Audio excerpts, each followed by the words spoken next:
My name is Jonathan. I live in an average apartment. There are main roads via my apartment, but there's also a shortcut too, which makes it faster to go to one of my friends, Nick's house. However, the weird thing was that nobody uses the road. I didn't know until I saw something on it that very day. One day, I went to visit Nick as usual. We played some kinds of games together in his house, having snacks. The outside had become dark, and when I looked at the time, it was almost 10 p.m. Then my mom called me to get back home as soon as possible. She seemed like she got mad, so I packed my stuff quickly.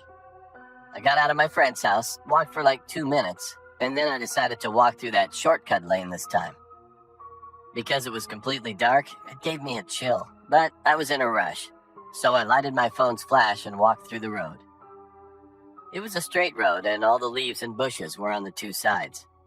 And the next moment became the most terrible memory for my entire life. While I was walking alone, my phone's battery suddenly died. Holy crap, I mumbled to myself. But at that moment, I was so freaked out. I made my pace quicker when I heard someone's footsteps.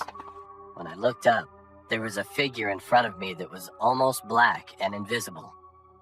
All lampposts in that road were broken except 2 of them. But those 2 lampposts were flickering continuously, and the figure was slowly walking closer to my side.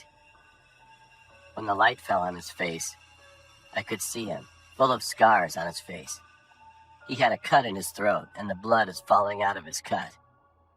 I tried to ask him if he needed any help, but then he put his hand on top of his head slowly, and he picked it up. I could see his head was dividing from his body. And he was just standing there, holding his head in one hand and looking straight into my eyes. I couldn't even move because I was so terrified at that moment. All of a sudden, his head was laughing loudly and gave a shriek loudly at the very next. I stepped back, and then he came in front of me again with big strides. This time, I could see those 2 lampposts which were flickering above him all went out. And I don't remember anything after that. The next morning when I woke up, I was in a hospital. It turned out that some guy who was jogging around found me unconscious on that road.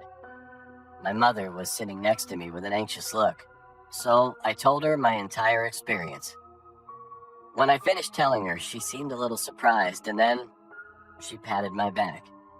She told me that there was a man who was murdered and beheaded by some gang members on that road a few years ago, but the police could neither find his head nor the criminal. Since then, lots of people saw the same stuff as me, so they stopped using that road. Even now, whenever I go to my home, I still ignore that frightening road and take another long path. It would always make my heart sink just thinking about that incident itself.